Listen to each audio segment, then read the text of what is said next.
I knew something was wrong the moment I saw her standing at the edge of my driveway, like she owned the ground I was paying the mortgage for. Arms folded tight across her chest, a smug little smile glued to her lips, like she had already won a fight that hadn't even started. "You can't park there," she said before I even stepped out of my truck. And for a second I honestly thought maybe she was joking, because who in their right mind tells a homeowner they can't park in their own damn driveway? But she wasn't joking, not even close. Her voice had that sharp, clipped tone, like those people who love rules more than actual human beings. And before I could even process how absurd it all was, she lifted a little HOA clipboard, like she was about to fine me on the spot. And that was the moment I realized I was dealing with that kind of woman. The kind who doesn't just enjoy power, she needs it like oxygen. The kind who gets a thrill out of watching normal people struggle under her little pretend crown. Her name was Margaret, though in my head I immediately called her Queen HOA, because she carried herself like she expected peasants to bow whenever she walked past. I looked at her, looked at my own driveway, looked back at her, and said the most reasonable words any human could say, "This is my property." But she didn't even blink. She just pointed her little finger at my truck with a stalking cat kind of satisfaction and said, "Not according to our parking covenant. Front-of-home vehicles must be stored inside the garage." I swear my brain stalled like a bad engine for a solid 3 seconds. My garage was full of boxed furniture from my late dad's house that I hadn't even had time to go through yet. But she didn't care, not about context. Not about humanity, just about control, authority, and the tiny thrill of watching me fall in line. I remember thinking, is this really happening?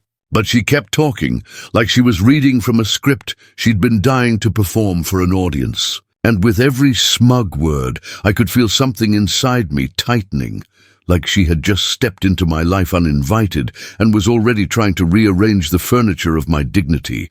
I said, "Ma'am, I just moved in 2 weeks ago. I'm still," but she cut me off with a careless flick of her hand and said, "Then you should have reviewed the regulations before occupying the property." Occupying. Like I was some trespasser squatting on federal land instead of a homeowner paying one of the highest HOA dues in the county. She pulled a slip from her clipboard with this slow, theatrical motion, like she wanted me to watch her authority, to feel it pressing down like a boot on my ribs. And then she placed it on my windshield, one delicate corner, pressed with exactly the amount of satisfaction you'd expect from someone who just loves catching people in violations. And the craziest part, it wasn't even a warning. It was a fine. A full $1,000 fine for the crime of, brace yourself, parking on concrete I personally own and pay taxes on. I could actually feel the heat rising in my face, that mix of disbelief and insult that hits when someone pushes you not just out of nowhere but on purpose, like they want to see what you'll do. And the real hook, the thing that ignited the anger I didn't yet know I was capable of, wasn't even the fine itself. It was the look she gave me right after, this micro-smirk, like she was saying silently, "Go ahead, fight me. I'm the HOA, I always win." It was the moment I realized this wasn't about a driveway. It wasn't about parking. It wasn't even about a rule. It was about control, hers over me. And she thought I would fold. She thought I would just sigh, pay the fine, tuck my tail like everyone else she steamrolled.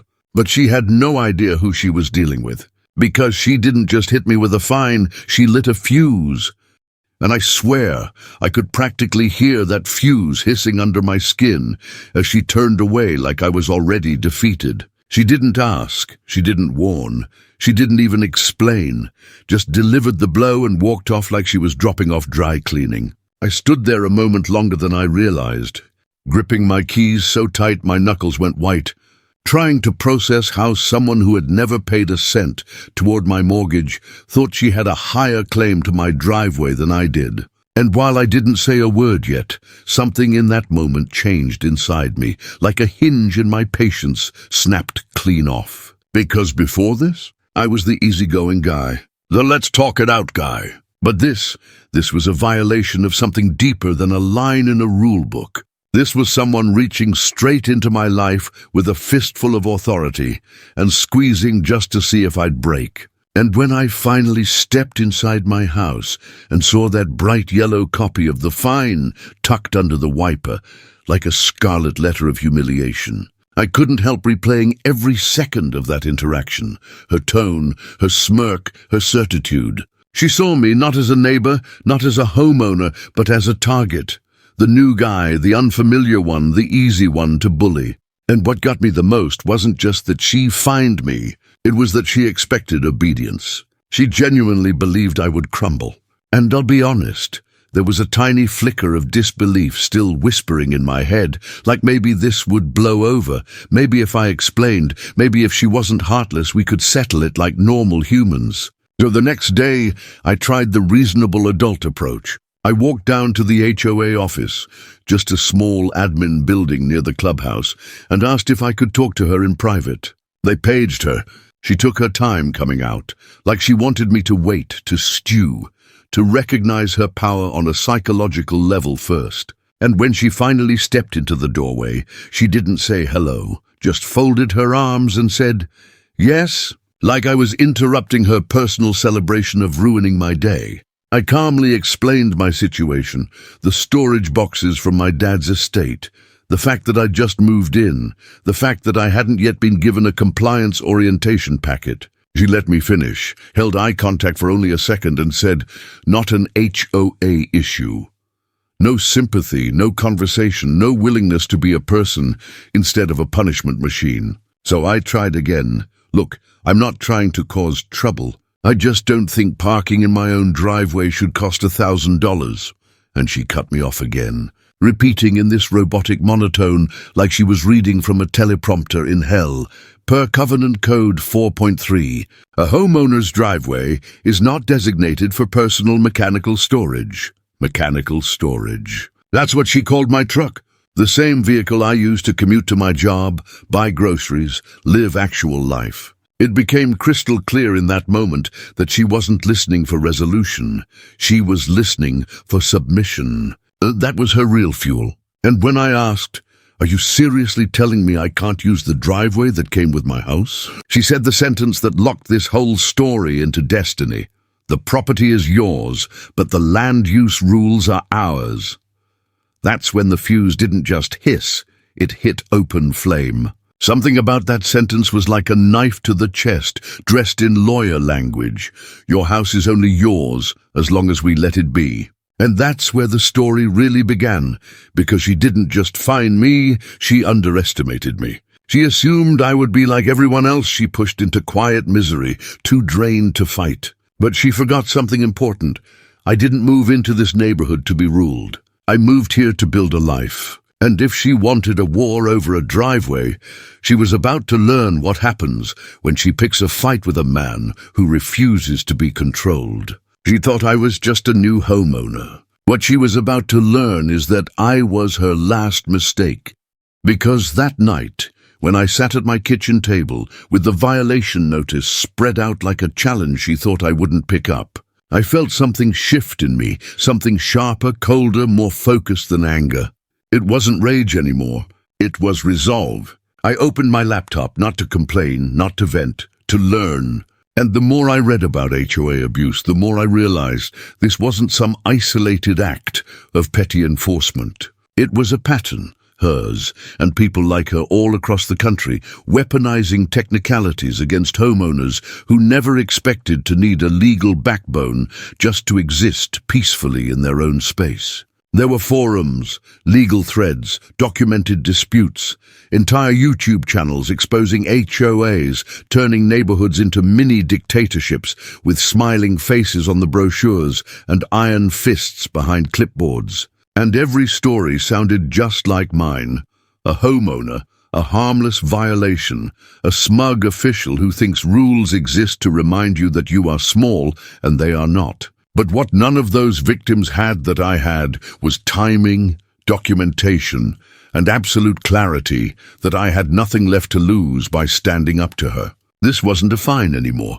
This was a front line. And when I found an article stating that certain HOA covenants can be invalidated in court if they're selectively enforced, I felt the first spark of possibility. I'd seen several neighbors parked in their driveways for weeks, untouched, unbothered. She didn't enforce it on them because they were the old guard, the long-timers, the circle she approved of, her little kingdom of people who knew better than to cross her. It wasn't about the rule, it was about me. The new blood, the outsider, the one she wanted to break in early so I'd fall into quiet obedience like everyone else. And that's when I started taking pictures, date-stamped, of every other truck, SUV, sedan, and minivan parked across driveways unpunished. I mapped it, documented it, saved it. Evidence wasn't just power, it was leverage. And while she still thought she was queen of the board, she had no idea I was slowly constructing a case strong enough to flip her crown upside down. The next morning, I didn't hide my truck. I parked it right in the same spot, deliberately, openly, like drawing a line in the sand. And I waited. Sure enough, she came strutting down the sidewalk like a storm cloud on a mission, sunglasses on, lips pinched, clipboard locked and loaded. She didn't say hello. She didn't ask. She just started writing fine number 2, like my driveway was now her personal ATM. But this time, when she slapped the notice onto my windshield, I didn't stay silent. I looked her dead in the eyes and said calmly, "Before you walk away, smile for the camera." She froze. I held up my phone, not in anger, not in panic, but in absolute grounded clarity, and said, "This is now evidence of targeted enforcement," and for the first time since I met her, I saw her expression change, not to fear, but to something like irritation that a pawn wasn't staying a pawn. She tried to tighten control, saying, "Recording HOA officers without consent is prohibited," and I replied, "Not on my property, and not in a state with one-party consent." "Which this state is," she blinked. Just once, but it was enough. Just a flicker, but a flicker that told me she wasn't used to resistance. She was used to compliance. And the moment she realized I wasn't going to fold was the moment I realized she could in fact bleed power, not literally, but structurally. She just wasn't used to being held accountable long enough for anyone to notice. She thought pressure created obedience. What she never expected was that pressure could also create a spine. And that was the beginning, the real beginning, of the war she accidentally started. A war she thought she would win by default. A war she didn't know I was already turning into documentation, legal precedent, and evidence chains. She thought she had already taken something from me. She had no idea I was about to take everything from her.